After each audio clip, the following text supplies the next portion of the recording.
Welcome to SwimLifePro's video series on learning how to swim the complete backstroke.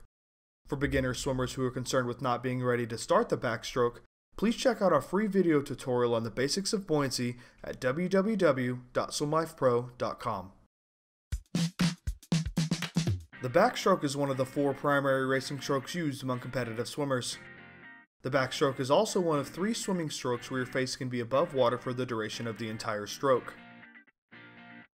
The backstroke can be divided into 3 major parts: the head and body position, the legs, and the arms. These 3 parts encompass the entire stroke and must be performed in order to swim efficiently in the water. The first most important part of the backstroke is your head position and how it directly affects why your body rests on top of the water. Having a proper head and body position determines the overall balance and efficiency of the stroke. Without the correct posture, you will not be able to swim a proper backstroke. Think of your head as the steering wheel for your body in the water. Anything you do with your head directly affects your spine, which in turn directly affects what the rest of your body is capable of swimming correctly. Of the 4 racing strokes, the backstroke has the highest overall body position on top of the water, making it extremely important that your head is in the correct position. Keep your chin raised slightly above your neutral head position, with your eyes looking directly up above your head. Having a raised head position while swimming the backstroke will cause your lower back to flex, raising your hips higher towards the surface of the water. Your head should rest comfortably just at the surface of the water with your ears being submerged. For the entire backstroke, your head should remain stationary despite a large amount of movement from the rest of your body. When your head is in the correct position, your spine will be flexed, allowing your hips to rise to the surface and your body to glide effortlessly across the top of the water. This will create an easier, more efficient stroke. If you find that you're having trouble keeping your body at the surface of the water, try holding your breath. Your lungs will act in a similar manner as balloons, assisting your body with staying at the surface of the water.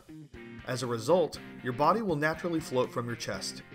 Always remember to take a deep breath before attempting anything while floating on your back. While swimming the backstroke, the easiest and most common mistake among newer swimmers is to have an incorrect head position. Always be sure to resist the temptation to lower your chin or sway your head from side to side in line with your body. What you do with your head directly affects what the rest of your body is capable of swimming correctly. While swimming the backstroke, you'll be using a motion called the Flutter Kick. This is a full leg kick that is derived from the hips and requires both relaxed knees and ankles to perform effectively. The flutter kick can be divided into 2 different parts: the power phase, which creates the majority of the forward velocity of the kick, and the recovery phase, which resets the leg in preparation for the next kick. During the power phase, notice how the upward beat of the kick creates a whip-like motion. When doing this kick properly, your legs will work in a similar way. The whip is slowest at the base, your hips, and fastest at the tips, your toes. When relaxing your knees and ankles, the density of the water will force your toes to flatten or point, and your legs to slightly bend at the knees. As your thigh reaches full upward extension, your lower leg and foot will quickly snap upwards, creating the desired whip effect that is needed to propel you through the water. During the recovery phase, notice how your leg cannot bend past what your knee allows. As your leg lowers towards the bottom of the pool, your knee will remain straight but not locked. The base of the downward motion will reset the kick, bringing your leg back to the beginning of the power phase. When performing the flutter kick, your legs should move in opposition of one another, with both feet and knees staying in line of the opposite leg. When one leg is recovering downwards, the other should be kicking upwards. Kicking evenly with both legs will help balance your entire body for the backstroke. The flutter kick should not have any effect on your upper body.